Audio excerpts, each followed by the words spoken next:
Nouvelle édition d'information sur la télévision Labari. Dans un instant, les titres. Après l'arrêt de la Cour constitutionnelle, l'Assemblée nationale a été en session extraordinaire aujourd'hui. Amadou Salifou a été réélu président de l'Assemblée nationale en l'absence des députés de l'opposition qui ont encore saisi la Cour constitutionnelle ce lundi. La Halcia organise depuis ce matin un atelier de réflexion sur le cadre juridique de lutte contre la corruption au Niger.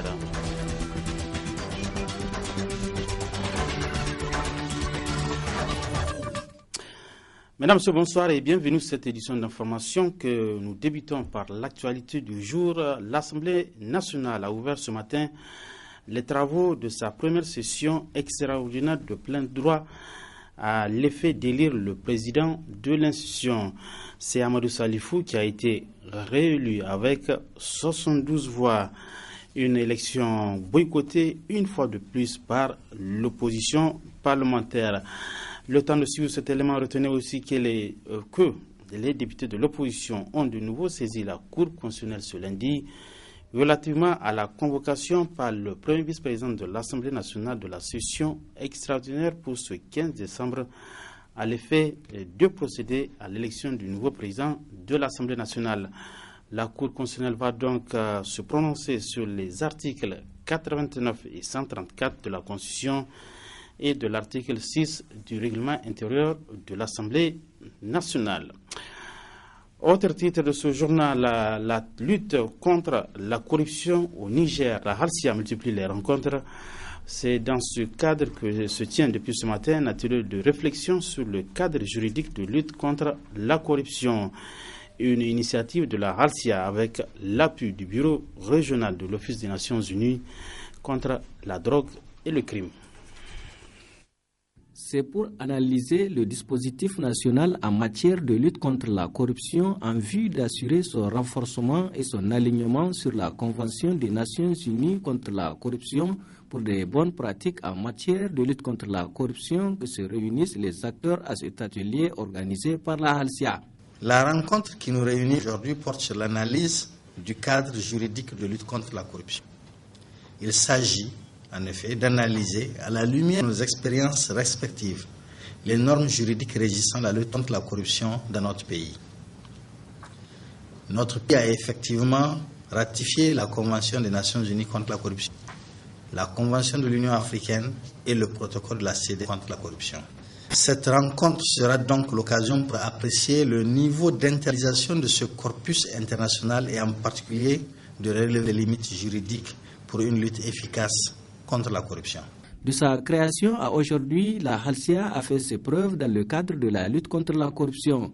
Une mission qui semble être difficile à raison de la faiblesse de ces textes, d'où la nécessité de réfléchir sur la question. Seule une Halcia bien ressourcée, indépendante, avec des réels pouvoirs d'investigation et un personnel entraîné pourra aider à surmonter ces défis au niveau national. La Halcia est établie actuellement sur base d'un décret présidentiel. Une base juridique qui, comme les juristes le savent, est très faible dans la hiérarchie des normes. Une base juridique qui n'assure nullement la survie de la Halcia sur le long terme. Une loi établissant la Halcia pourrait renforcer son statut et améliorer ses pouvoirs. Par ailleurs, la question de son indépendance face au pouvoir politique, notamment la présidence, reste importante. La Convention requiert que les organes de lutte contre la corruption bénéficient d'une indépendance nécessaire et ne souffrent d'aucune influence indue dans l'exercice de leur mandat. Tout en saluant l'initiative, le représentant du ministre de la Justice a exhorté les participants à s'investir pleinement pour de bons résultats. Dans le prolongement de la ratification des conventions et protocoles de lutte contre la corruption, un effort d'incorporation de ces dispositions internationales dans notre ordonnancement juridique interne a été entrepris à travers la révision du Code pénal et du Code de procédure pénale. L'ensemble de ces efforts conjugués avec ceux réalisés dans les autres comportements de l'État, notamment ceux des structures et organisations de la société civile, que je tiens à saluer ici, ont permis à notre pays d'améliorer régulièrement son classement au niveau de l'indice de perception de la corruption réalisé chaque année par Transparency International. Certes, des efforts restent à faire et c'est pourquoi la tenue de cet atelier vient fort opportunément. Je vous invite donc à examiner le cadre juridique de lutte contre la corruption en vue de formuler des propositions permettant de renforcer l'efficacité de la lutte. Au regard de la qualité des participants et de la variété des profils ici présents, j'ai bon espoir que ce défi sera relevé. Ainsi donc, à l'issue de 2 jours de discussion, il est attendu des participants des propositions qui seront transmises aux autorités compétentes. Ouverture ce matin dans les locaux de l'arrondissement communal Niamey 2 d'un atelier de formation sur la prévention, la gestion des conflits et le genre. Une formation destinée aux femmes de la Fédération Mata-Massoud-Bara du 2e arrondissement financé par la coopération japonaise et le PNUD. C'est un atelier qui rentre dans le cadre de renforcement des capacités au profit des femmes Mata-Massoud-Bara du 2e arrondissement. Un atelier qui a pour thème central genre, conflit et édification de la paix et plusieurs thèmes secondaires à leadership politique féminin et la résolution 1325 adoptée par le Conseil de sécurité des Nations Unies. Des thématiques qui contribueront à l'épanouissement de la femme. La fédération du 2e arrondissement, qui a vu le jour le 16 novembre 2005, s'est fixé comme mission non seulement de coordonner les actions des groupements, mais surtout de renforcer les capacités des organisations des femmes pour développer une synergie dans le cadre de la lutte contre la pauvreté. De même, son objectif principal est de lutter contre la pauvreté à travers les microcrédits, la pratique des activités génératrices de revenus, communément appelées AGR, et la sauvegarde de l'environnement par la collecte et l'évacuation des ordures. Comme vous le voyez, mesdames et messieurs, la valeur n'atteint pas le nombre des années et, à cœur vaillant, rien d'impossible.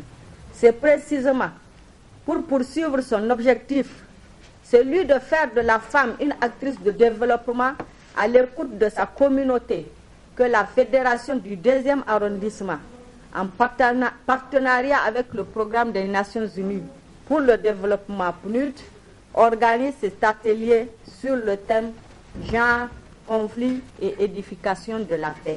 Pour la chargée du programme Prévention et Gestion des crises au Programme des Nations Unies pour le développement PNUD, l'autonomisation de la femme est plus que nécessaire pour un développement durable de son terroir. J'ai une opportunité pour concrétiser ce qui c'est la préoccupation prioritaire du PNUD, qui est l'autonomisation des femmes et l'égalité des sexes. Dans l'autonomisation des femmes, il y a l'aspect de renforcement des capacités, sans quoi aucune autonomisation n'est possible. Donc cet atelier nous donne l'opportunité d'avancer dans notre réflexion, dans notre prise de position et dans notre connaissance. Il s'intègre dans une initiative, c'est l'initiative de partenariat pour des réseaux pour la prévention et gestion des conflits. Partenariat parce que on avait initialement commencé à travailler avec des réseaux, 7 réseaux, mais d'une façon individuelle. À un moment donné, on a compris qu'on ne pouvait pas arriver à la cohésion, à une coexistence soit pacifique, sans un apprentissage a priori, que c'était l'apprentissage de travailler ensemble et apprendre aussi à vivre en même temps ensemble. Le maire du 2e arrondissement, en ouvrant les travaux de cet atelier qui durera 3 jours, n'a pas manqué de saluer cette initiative de la Fédération Mata-Massoud-Bara qui contribuera à la prise de conscience des femmes dans la gestion et la prévention des conflits. Retour à l'actualité du jour. Je l'ai annoncé au début de cette édition. L'Assemblée nationale a débuté ce matin les travaux de sa première session extraordinaire de plein droit à l'effet d'élire donc le président de l'institution. Et c'est Amadou Salifou qui a été encore élu avec 72 voix.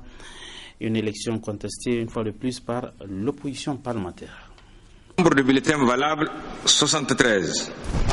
Nombre de voix pour 72. Nombre de voix contre 1. C'est avec 72 voix pour, une contre et une abstention que Amadou Salifou a été réélu président de l'Assemblée nationale à l'issue de cette première session extraordinaire de plein droit au titre de l'année 2014. Une session convoquée après l'avis de la Cour constitutionnelle qui n'a ni invalidé ni validé l'élection du 24 novembre dernier du fait que le compte rendu sommaire n'a pas été signé. Des débats pertinents ont eu lieu avant le vote. Les députés de l'opposition ont quitté l'hémicycle, jugeant illégale cette session extraordinaire. Nous sommes là en train d'assister à une violation flagrante de notre règlement intérieur. Comment vous pouvez comprendre qu'un président de séance, de surcroît premier vice-président de l'Assemblée nationale, qui doit connaître le règlement intérieur, va soumettre aux voix à main levée une élection s'il faut valider ou invalider une élection? Où est-ce qu'on a vu ça? Du jamais.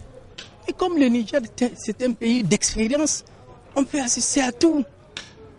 Nous avons saisi la Cour constitutionnelle. La Cour constitutionnelle a dit qu'elle ne peut ni valider ni invalider. Alors, dans ces conditions, la question que nous nous sommes posée, c'était de savoir qu'est-ce qui motive cette session extraordinaire. Pourquoi reprendre l'élection de Amadou Salifou? La Cour n'a pas dit que l'élection n'est pas valable. Alors, c'est ça le débat que nous avons voulu faire. Mais comme d'habitude, vous connaissez nos amis, vous connaissez le comportement de notre vice-président. C'est toujours par la dictature. Par la dictature qu'il veut nous imposer. Parce qu'il pense qu'il est président et que nous, à l'opposition, nous n'avons pas le droit.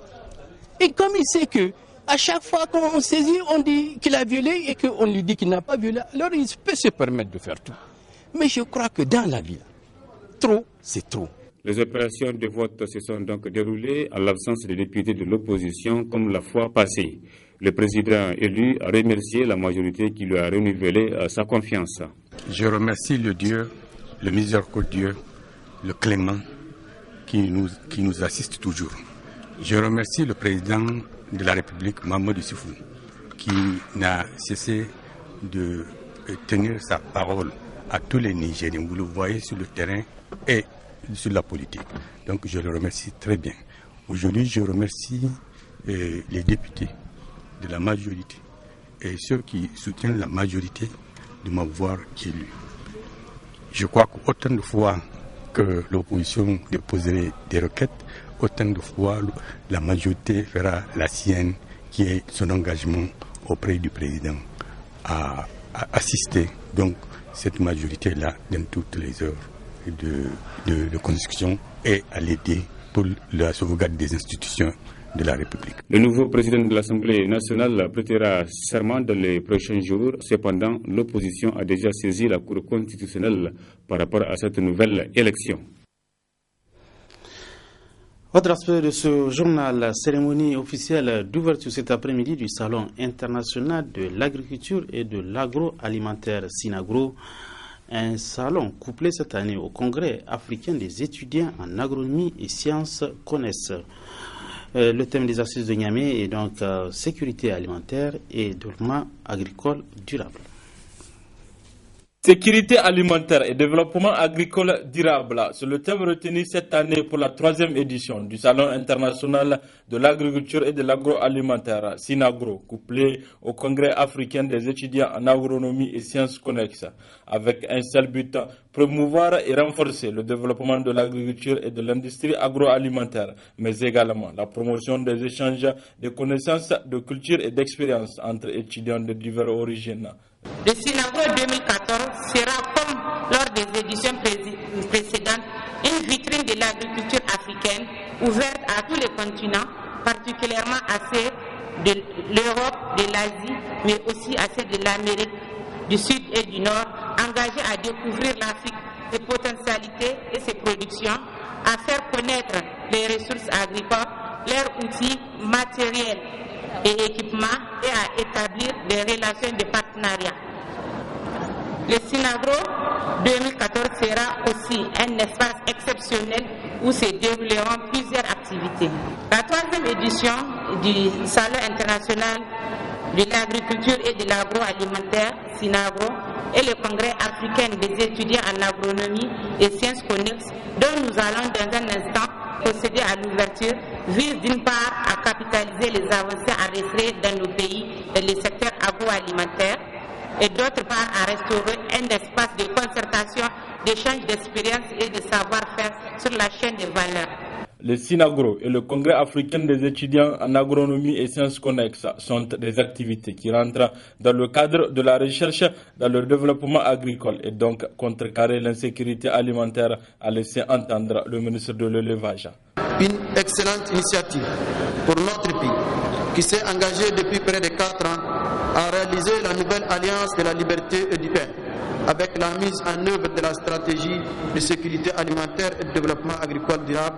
Les Nigériens nourrissent les Nigériens. C'est dire que ce salon qui va nous réunir pendant une semaine ici à l'Académie des Arts de Niamey sera non seulement d'un apport certain au secteur de l'agriculture, de l'élevage et de la pêche, mais aussi au secteur de l'agroalimentaire et de l'agro-industrie et de la promotion de la femme. Je souhaite féliciter à ce stade les organisateurs de cette manifestation qui, depuis 2012, constituent une vitrine de notre agriculture et les remercier pour la contribution qu'ils nous apportent dans notre combat pour l'éradication de la faim, de la malnutrition et de l'insécurité alimentaire sur l'ensemble du continent africain en général et de notre pays en particulier. C'est fait ensuite une visite guidée sur les différents stands où sont exposés des différents produits dérivés de l'agriculture.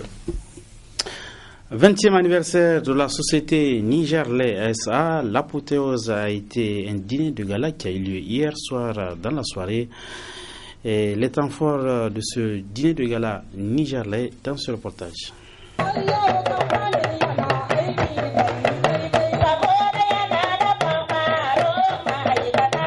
C'est avec un dîner de gala qu'ont pris fin les festivités entrant dans le cadre de la commémoration du 20e anniversaire de la société Niger-Lait SA. Un dîner au cours duquel la présidente directrice générale a tenu à partager en guise de reconnaissance avec des personnes qui ont contribué au rayonnement de la société de sa création à ce jour. Niger-Lait SA vivra encore plus longtemps, a martelé la PDG.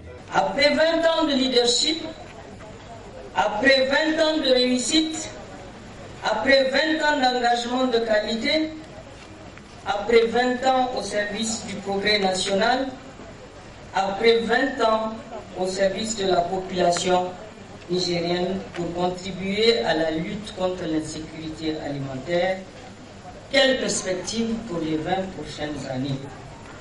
En ce qui nous concerne, Niger-Lait SA, nous voulons vous réaffirmer solennellement, avec insistance, notre ambition à continuer à apporter notre contribution dans le cadre du développement économique et social du Niger. Notre combat ne fait que commencer, soyez-en rassurés. Appartenir à notre entreprise, c'est avoir une constance du niveau d'exigence requis pour cela, pour une innovation permanente afin que nous puissions gagner ensemble à travers l'écoute client et la rigueur au travail qui confirme notre position de leader de la qualité par le truchement de l'amélioration continue et l'implication de tous ainsi que la transparence dans nos relations. Ainsi se définit la charte de notre personnel. Au cours de ce dîner, les enfants de la PDG ont exprimé leur sentiment de fierté à leur maman pour avoir réussi son pari. Il y a 20 ans, je n'étais pas encore née et mes aînés étaient encore de bas âge. Pendant ces années, nous avons gardé des souvenirs de dur labeur et des efforts fournis par non seulement la présidente directrice générale, notre mère, mais pour nous aussi, ses enfants. Aujourd'hui, en ce grand jour anniversaire, nous ne pouvons qu'être fiers d'elle en oubliant tous les moments difficiles encourus et la soutenir car elle a su concilier le caractère fort d'un chef d'entreprise et celui d'une mère adorable. À la mémoire de notre très chère grand-mère et notre tante-grand-père qui aurait été si fier de voir tous les exploits. Par la voix de ce discours, nous voulons manifester notre compréhension et te démontrer à quel point nous sommes fiers de toi et t'encourager dans ce travail si dur. 20 ans que tu es au service de cette société. Telle une graine, tu as su lui donner de ton amour, de ton temps et beaucoup de patience pour qu'elle puisse pousser et devenir une très belle fleur. Je vous prie de bien vouloir vous lever et ovationner la modeste personne de cette femme au pantalon de fer, comme dit en Hausa, Macheme Wandon Kabhe. Après la remise de satisfaction à plusieurs de ses collaborateurs et membres de sa famille, le gâteau d'anniversaire de ses 20 ans d'existence a été soufflé par le PCA de la société Niger SA. C'est la grande surprise des défis. Les responsables des compagnies de transport aérien, les chefs d'agences de pèlerinage et les associations de consommateurs se mobilisent pour trouver des solutions aux maux qui bloquent la bonne organisation du Hajj au Niger. Après des séries de rencontres, ils ont tiré la conclusion suivante ce matin.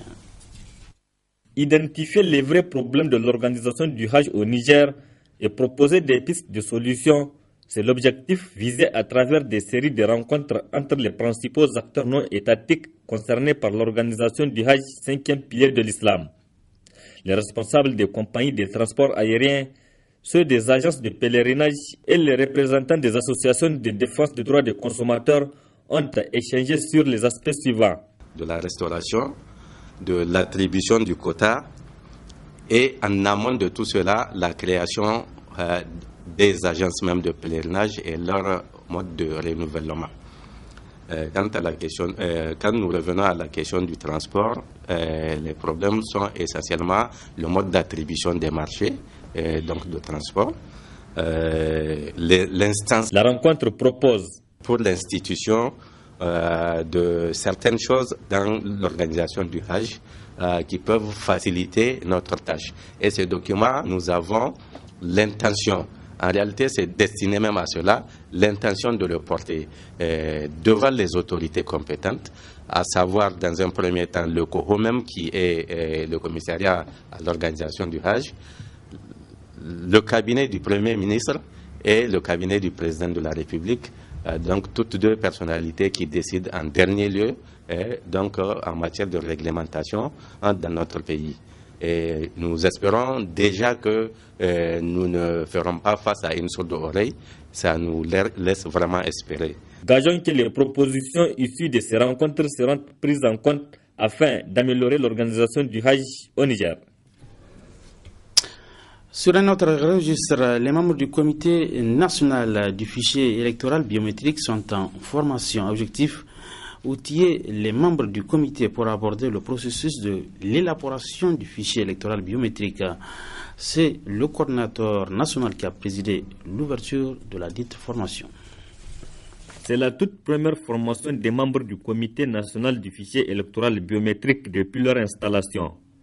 Les 43 membres de ce comité seront formés sur des thèmes relatifs à l'audience foraine, état civil, fichier électoral classique et fichier électoral biométrique pendant 2 jours. Cette innovation, introduite à la suite d'un consensus au sein du Conseil national du dialogue politique, a eu l'adhésion de l'ensemble des acteurs politiques nigériens, car ils y voient non seulement un moyen de renforcer la transparence et la crédibilité des élections, mais aussi leur fiabilité pour aboutir à des élections libres et apaisées. Depuis son installation, le CFEB s'active pour accomplir cette mission dans un délai raisonnable. Je puis vous dire qu'à la date d'aujourd'hui, un travail remarquable a été abattu.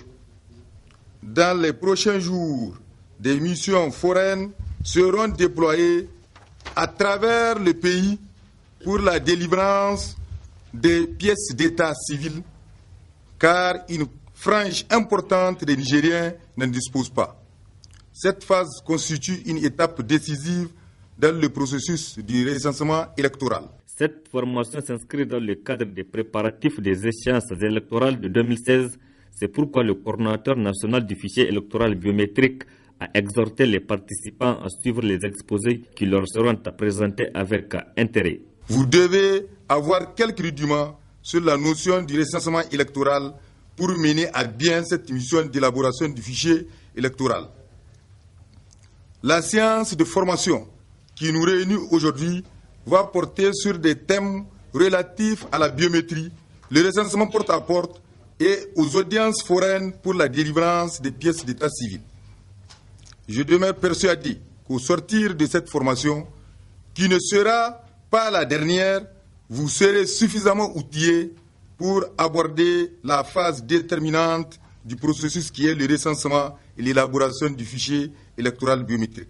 Le Comité national du fichier électoral biométrique est composé des représentants des partis politiques, de la majorité, de l'opposition et le non-allié, l'administration et bien d'autres. Au sortir de cette formation, les participants vont contribuer à l'amélioration de la qualité des processus électoraux en vue d'organiser des élections libres, transparentes et crédibles.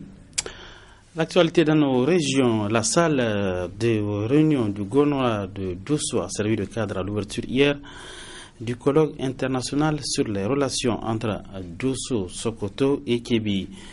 Ce colloque qui rentre dans le cadre des festivités du 18 décembre a été ouvert par le président du comité interministériel de Dosso-Soga en présence des membres du gouvernement et des personnalités de la cité des Jamakoy. Envoyés spéciaux Adam Soumana et Chebouissou. Premier grand rendez-vous scientifique organisé pour commémorer l'avènement de la République du Niger, le colloque international sur les relations entre Dosso, Sokoto et Kébi a regroupé des éminences grises de deux pays et nombreux étudiants venus qui pour apporter leur contribution, qui pour apprendre davantage sur ces relations. Une rencontre dont l'ouverture a été riche en adresses, parmi lesquelles celle du président du comité d'organisation de ce colloque qui a d'entrée du jeu souligné l'importance de ce dernier.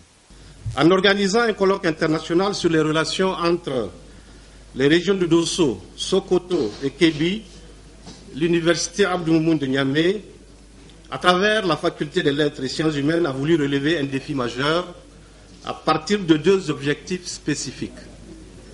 Le premier objectif vise le renforcement des liens d'amitié et de solidarité entre les populations des deux pays séparés par une frontière artificielle. Le deuxième objectif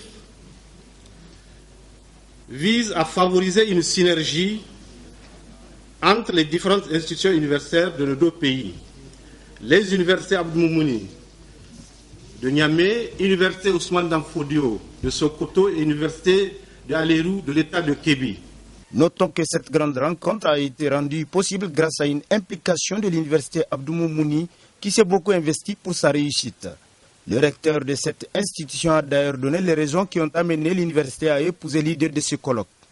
Comme vous le savez sans doute, la recherche constitue une des missions essentielles des institutions universitaires.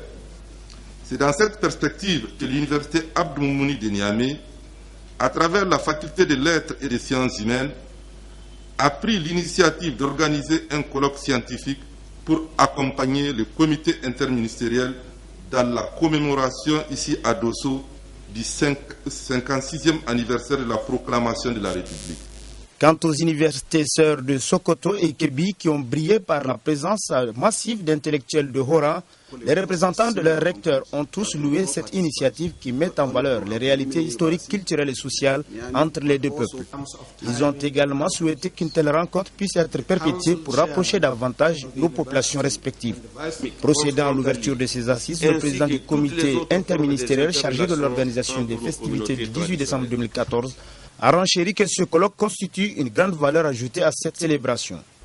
Cet apport vise donc à rappeler aux Nigériens que nous sommes non seulement ce qu'est ce territoire de nos ancêtres avant les indépendances, mais les transformations qui s'y déroulent et également à traiter des problèmes, des problématiques qui font l'actualité d'aujourd'hui. Peu après, l'assistance a eu droit à un avant-goût de ce colloque avec une importante communication d'actualité. Il s'agit des portées et significations du 18 décembre avec PhD Mamoudou Jibo, mais aussi et surtout le cadrage thématique du colloque avec le président du sous-comité scientifique, Mohamed Aliou. 2 universitaires nigérians ont à leur tour présenté des thèmes relatifs à la place des Zarma dans les États de Sokoto et Kebbi. S'en sont suivis des débats riches et pertinents. Fin de cette édition consacrée à l'actualité nationale. Merci à vous de l'avoir suivi. Restez toujours en compagnie des programmes de la télévision Labari. Bonsoir.